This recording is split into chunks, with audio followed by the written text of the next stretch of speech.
السلام عليكم. أعوذ بالله من الشيطان الرجيم. بسم الله الرحمن الرحيم. الحمد لله رب العالمين الرحمن الرحيم مالك يوم الدين. إياك نعبد وإياك نستعين. اهدنا الصراط المستقيم صراط الذين أنعمت عليهم غير المغضوب عليهم ولا الضالين آمين. اللهم صل على سيدنا محمد الفاتح لما أغلق والخاتم لما سبق ناصر الحق بالحق والهادي إلى صراطك المستقيم وعلى آله حق قدره ومقداره العظيم. On revient partager avec vous ces moments de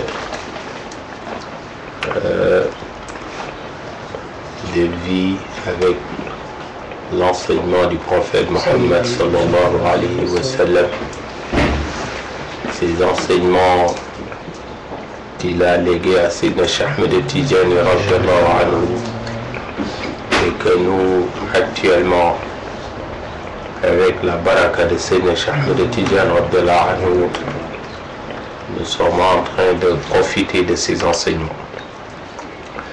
Alors, la semaine dernière, on avait parlé des karamats de Sayyidina Cheikh Ahmed Tidjani radhiyallahu anhu, précisant que ces karamats, le fait de les traduire par miracle, c'est un peu une façon de les réduire, mais c'est plus que ça, parce que c'était toujours orienté vers Allah subhanahu wa ta'ala et pas du tout vers dunya, vers ce qui impressionne ou ce qui attire.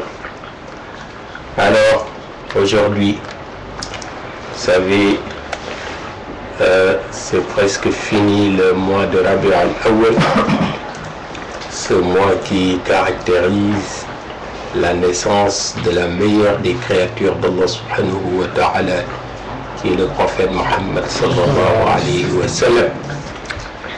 Alors on a voulu revenir un peu et parler de la valeur de la prière sur lui, parce que c'est Allah subhanahu wa ta'ala lui-même qui dit que il prie sur le prophète Mohammed sallallahu alayhi wa sallam. Ses anges aussi prient sur le prophète Mohammed sallallahu alayhi wa sallam, et il nous demande de prier sur lui. Alors, inna Allah wa malaikatahu yusalluna ala nabi ya ayyuhalladhina amanu sallu alayhi wa sallimu taslima. Donc, prier sur le prophète sallallahu alayhi wa sallam, c'est demander qu'Allah il accorde sa grâce et sa paix au prophète Mohammed sallallahu alayhi wa sallam. Mais c'est plutôt celui qui prie sur lui qui profite plus, parce que lui il a tout, parce que Allah subhanahu wa ta'ala lui a donné tout.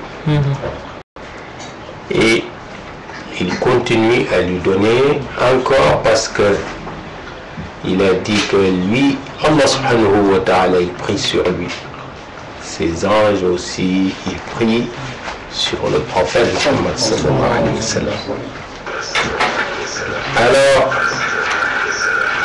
il y a un grand savant qui s'appelle Atha'alabi radiyallahu anhu. Il a écrit un livre qui s'appelle Kitab al-Ara'is.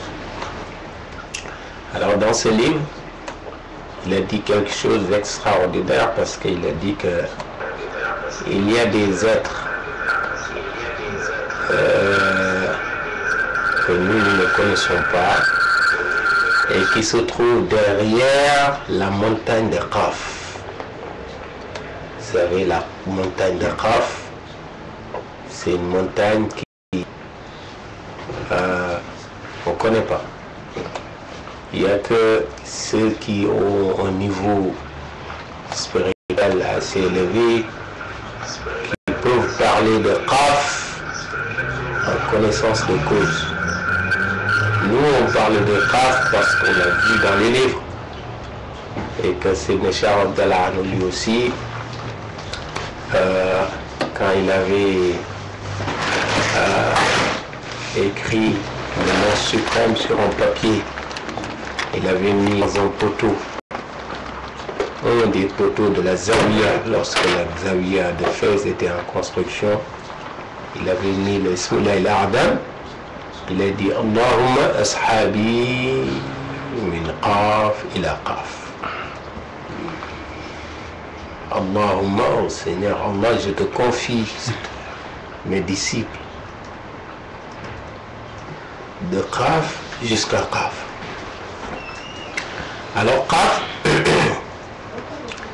et maintenant parler de Qaf, pour parler de Qaf, je ne parle même pas d'une nuit, mais on peut rester toute sa vie à parler de Qaf sans jamais épuiser ce qu'il y a dans Qaf. Beaucoup d'ulama, ils ont parlé de Qaf. Certains disent que c'est un espace qui est en dehors de l'espace que les hommes et les djinns connaissent. Donc, c'est même pas accessible aux djinns. Vous savez, les djinns, les génies, ils ont une envergure beaucoup plus importante que celle des hommes. Alors, c'est un espace que même certains anges ne connaissent pas. Alors, il dit que derrière la montagne de Qaf, il y a des êtres, peut-être c'est des anges, peut-être c'est des arwah, il y a qu'Allah qui sait, dont la seule préoccupation, c'est de prier sur le prophète. La ya'lamu adadahum illa Allah. Il n'y a qu'Allah subhanahu wa ta'ala qui connaît leur nombre. Personne ne connaît leur nombre à part Allah. ليس لهم عبادة إلا الصلاة على رسول الله صلى الله عليه وسلم. Donc, leur préoccupation, ils ne font rien du tout, rien d'autre. Ils ne disent pas la ilaha illallah, ils ne disent pas subhanallah, non, ils ne font rien. Ils ne font pas de prière, ils ne font pas tout ce qu'ils font. Allahumma salli ala sayyidina Muhammad. Ah, ils ont une forme de prière sur le prophète sallallahu alayhi wa sallam que nous ne connaissons pas. Comme vous le savez, les anges aussi, ils ont des formes variées, diverses, de tasbih. Il y en a qui font subhanallah, il y en a qui font subhanallah wa bihamdihi, il y en a qui font subhun qudus rabbul malaikati wal ruh, il y en a qui font subhana zil jabarut. Il y a plusieurs façons de faire tasbih, et les ils ont des formes variées que certains connaissent comme des formes que personne ne connaît aussi. Pareil aussi pour les formes de salatu ala nabi, mais on sait que la forme la plus complète de faire salatu ala nabi, crier sur le prophète sallallahu alayhi wa sallam, c'est salatul fatih. Alors là, les avantages qu'il y a en priant sur le prophète sallallahu alayhi wa sallam. Il dit que parmi les avantages, Allah il te règle tous tes problèmes. Qada'ul haja diniya wa dunyawiya wa ukhrawiya. Allah il te résout tes problèmes liés à la religion, les problèmes liés à la vie tout court, dunya. Les problèmes aussi liés à Yawm al-Qiyamati, après la mort. Et il cite un hadith que le prophète sallallahu alayhi wa sallam dit: Man salla alayya fi laylati al-jum'ati aw yawmiha. C'est lui qui prie sur moi la veille de vendredi, donc la nuit de vendredi, donc une nuit comme celle-ci, de jeudi à vendredi, ou bien il prie le jour de vendredi sur le prophète sallallahu alayhi wa sallam. Alors, qadallahu biha lahu mi'ata haja. Allah lui règle sans besoin ou sans problème. Sab'ina min hawaïji akhira. 70 parmi les besoins liés à la vie après la mort. Wa thalathina min hawaïji dunya. 30 problèmes liés à la vie ici sur terre. Donc chaque fois que tu pries sur le prophète Mohammed sallallahu alayhi wa sallam, dans la nuit de jeudi à vendredi ou dans la journée de vendredi, Allah il te règle sans problème. 70 liés à la vie après la mort, 30 liés à la vie ici sur terre. Alors il dit: يوكل الله بذلك ملكا يدخل على قبري كما تدخل عليكم الهدايا. Alors il y a un ange qui va me l'amener dans ma tombe et il va me le présenter comme on vous présente des cadeaux. Alors ويخبرني بمن صلى علي باسمه ونسبه وعشيرته. Alors l'ange va me dire que c'est un tel qui a prié sur toi. Alors il est de telle famille. Alors il appartient à tel, il habite à tel endroit. Et tout ça, l'ange va le dire au prophète sallallahu alayhi wa sallam. Et cette prière que tu fais sur le prophète sallallahu alayhi wa sallam va être marquée dans une valise. Alors, pour vous dire que cette valise, dans une valise blanche, depuis 1400 ans, cette valise continue à recevoir des prières sur le prophète sallallahu alayhi wa sallam. Je l'avais dit à la mosquée. Maintenant, vous voyez, avec un petit ordinateur, un petit disque dur, on peut y mettre des milliards et des milliards de données. Donc pour vous dire que le prophète sallallahu alayhi wa sallam, il a dépassé son temps, il a même dépassé dunya. Allahumma salli alayhi wa alihi wa sahbihi wa sallam. Alors il dit aussi, quand tu pries sur le prophète Muhammad sallallahu alayhi wa sallam, Allah il te facilite la vie. Allah il te facilite taysirul arzaq. Allah il te facilite la vie. Plus tu pries, parce qu'il y a un hadith qui dit: Man salla alayya 500 marra kulli yawmin ma yaftaqir abadan. Celui qui prie sur moi 500 fois par jour, jamais il ne sera pauvre. Et il dit: celui qui prie sur moi aussi, Allah il lui enlève ses péchés. Allah efface aussi toutes ses erreurs. Masha'Allah. Et il sera toujours heureux, il sera toujours dans le bonheur. Et Allah il va accepter tout ce qu'il demande. et ses espoirs aussi seront concrétisés. Ses ennemis aussi, ben, Allah il va l'aider par rapport à ses ennemis. Donc pour vous dire que c'est Masha'Allah, on ne peut même pas le quantifier. Alors parmi les avantages de Salat ala Nabi aussi, Allah subhanahu wa ta'ala il lui ouvre ses portes de sa miséricorde. Toutes les portes de la miséricorde d'Allah subhanahu wa ta'ala lui seront ouvertes. Parmi les avantages, je fais vite, je vais commenter moins. Peut-être qu'on pourra revenir sur ce chapitre parce que c'est important de savoir qu'est-ce qu'il y a dans Salat ala Nabi.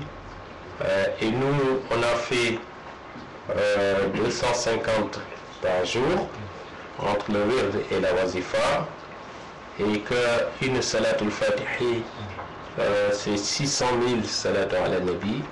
Pour vous dire que tout ce qu'on a dit sur les avantages de la tariqa, les mérites de la tariqa, alors c'est on peut comprendre quand on nous dit que c'est comme une goutte d'eau par rapport à l'océan. Ce qui est dit par rapport à ce qui est caché, c'est comme une goutte d'eau par rapport au reste de l'océan. Les disciples Tijani, ils ont tous les mérites.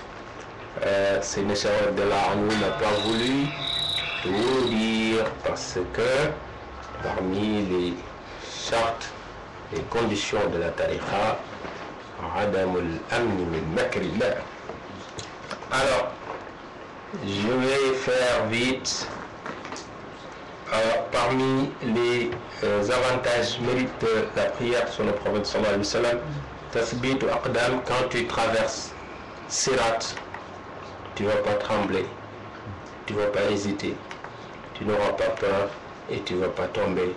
Tu vas traverser tranquillement, supporté par des anges, et voilà. Et ça, c'est par rapport à l'avantage de prier sur le prophète sallallahu alayhi wa sallam. Avantage de salat ala nabi. Alors, parmi les avantages de salat ala nabi aussi, takfir hur, tu as plusieurs parmi les femmes du paradis. Plus tu fais salat ala nabi, plus tu en as. Et le prophète sallallahu alayhi wa sallam dit qu'une seule femme du paradis, lorsqu'elle sort son petit doigt sur terre, ça va éclipser la lumière du soleil. Donc pour vous dire que ceux qui font salat ala nabi, ceux qui font salat ala nabi, les gens de la tariqa, Masha'Allah, ils seront gâtés, Plus tu en fais, plus tu en as. Donc, je ne développe pas, je fais vite. Aktharukum alayya salatan, aktharukum azwajan fil jannah. C'est ça qu'il a dit le prophète sallallahu alayhi wa sallam. Celui qui fait le plus de salat ala nabi, c'est celui-là qui aura plus de femmes au paradis. Question, nos sœurs qui font salat ala nabi, qui sont dans la tariqa, par rapport à cet avantage, qu'est-ce qu'elles ont? Alors, plus tu fais salat ala nabi, plus tu seras, plus tu auras des mérites par rapport aux femmes du paradis.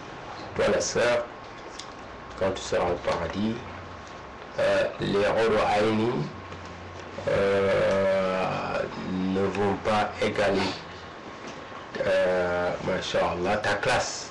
Tu auras une classe qui va dépasser de loin celle des Huru Aini.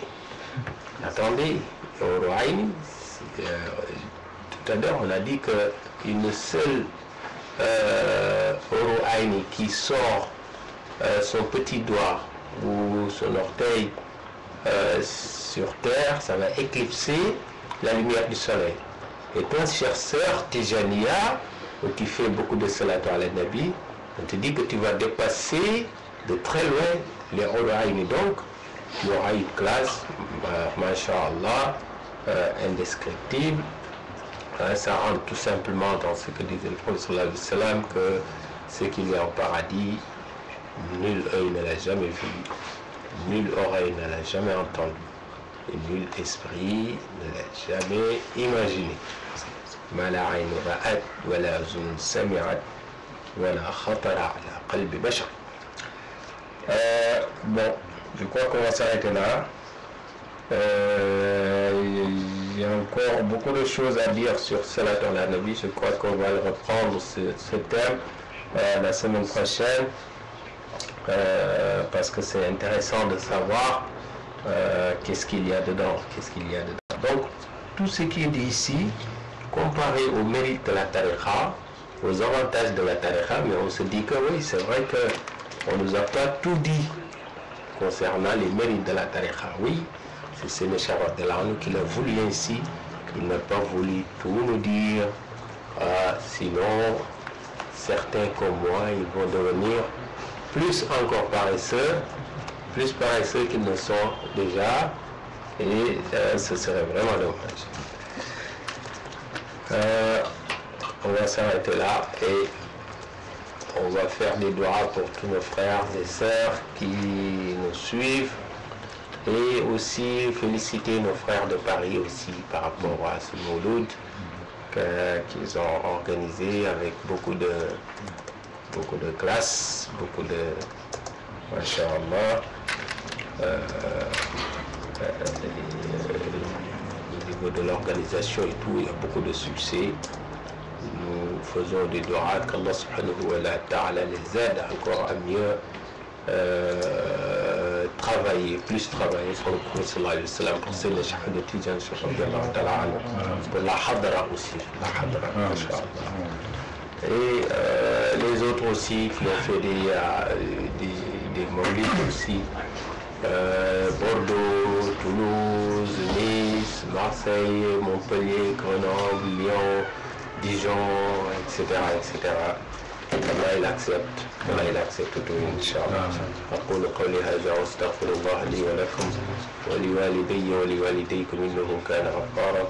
اللهم صل على سيدنا محمد الفاتح لما أغلق والخاتم لما سبق ناصر الحق بالحق والهادي إلى صراطك المستقيم وعلى آله حق قدره ومقداره العظيم. سبحان ربك رب العزة عما يصفون وسلام على المرسلين والحمد لله رب العالمين. بارك الله.